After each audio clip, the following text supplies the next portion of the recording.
accommodation of low-income children, and we are talking about this accommodation with respect to low-fee private schools. So question that we are looking at now is کہ کس حد تک جو لو fee private schools ہوتے ہیں وہ کس حد تک غریب بچوں کو کیٹر کرتے ہیں یا وہ کر بھی پاتے ہیں کہ نہیں کر پاتے.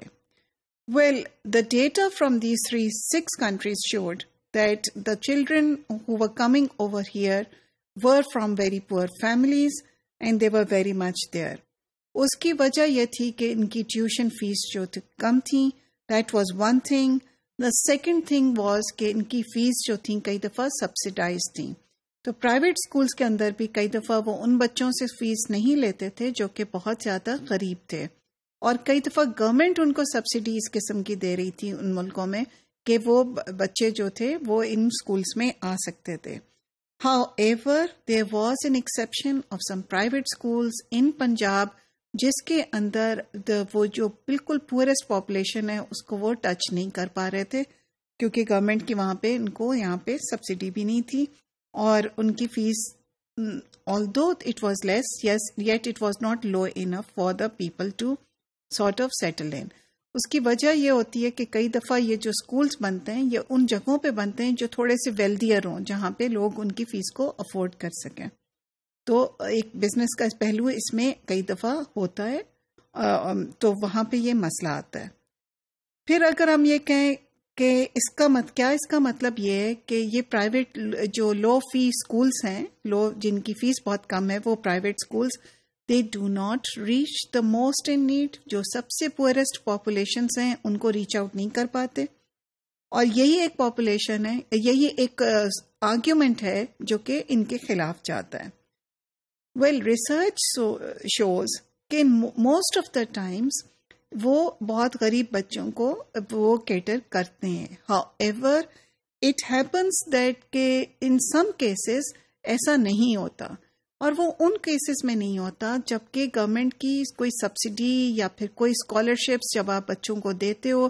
تو آپ کہتے ہو اس کو میرٹ سے جب آپ ریلیٹ کر دو، جب آپ میرٹ پہ کہو کہ جو بچے آئیں گے وہی لیں گے، تو اس سے ایک ایشو یہ ہو جاتا ہے کہ جو بچے آلریڈی پرفارم کر رہے ہوتے ہیں وہ تھوڑا سا ایک انکم جو ان کا بریکٹ ہوتا ہے وہ تھوڑا سا اونچا ہوتا ہے. جو بہت غریب بچے ہوتے ہیں کیونکہ دے آر سفرنگ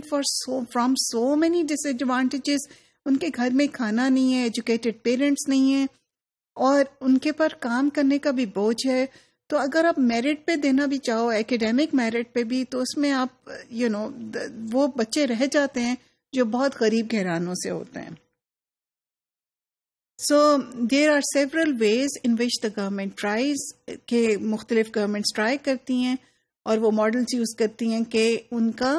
کہ بہت غریب جو بچے ہیں وہ کسی طرح سے ان اسکولس میں پہنچ جائیں. کئی دفعہ وہ اسکالرشپس دیتے ہیں، اور یہ بہت کامیابی سے انہوں نے بلوچستان میں کر کے دیکھا، پاکستان میں، کہ جو بچیاں اسکول آ رہی تھیں ان کو انہوں نے پیسے دینے شروع کیے، اور اس کی وجہ سے the enrollment of the girls increased in that area. پھر کئی دفعہ سبسیڈائز کرتی ہے گورنمنٹ. کچھ فار انسٹنس فلیپینس میں وہ کیا کرتے ہیں کہ وہ اتنی گورنمنٹ اس کو لو فی جو اسکولس ہیں پرائیویٹ ان کو پارشلی اس طرح سبسیڈائز کر دیتے ہیں کہ وہ اسکول والے اپنی ٹیچرز کی فیس جو ہے وہ اس میں سے دے سکتے ہیں. پھر جس طرح ہم نے بات کی کہ کئی دفعہ وہ جگہیں خرید لیتے ہیں، سو دے پے دا پرائس آف ایجوکیشنل، جو بھی ٹیوشن فی ہے بچوں کی، کچھ بچوں کی وہ پے کر دیتے ہیں، تو اس میں پھر جو غریب بچے ہیں وہ فری میں پڑھ سکتے ہیں. واؤچرز دے دیتے ہیں جیسے ہم نے چلی میں بات کی، اور کئی دفعہ اور وہ پرچیز کر لیتے ہیں school spaces. So the whole point of low fee private schools and the encouragement of the governments is کہ یہ کہ کسی طرح سے یہ جو پبلک اسکولس ایجوکیشن دے رہی ہے اس میں جو گیپس رہ جاتے ہیں وہ پرائیویٹ اسکولس اس مارکیٹ میں آ کے وہ گیپس کو فل کریں، اور جو بہت غریب لوگ ہوتے ہیں وہ ان تک رسائی حاصل کریں.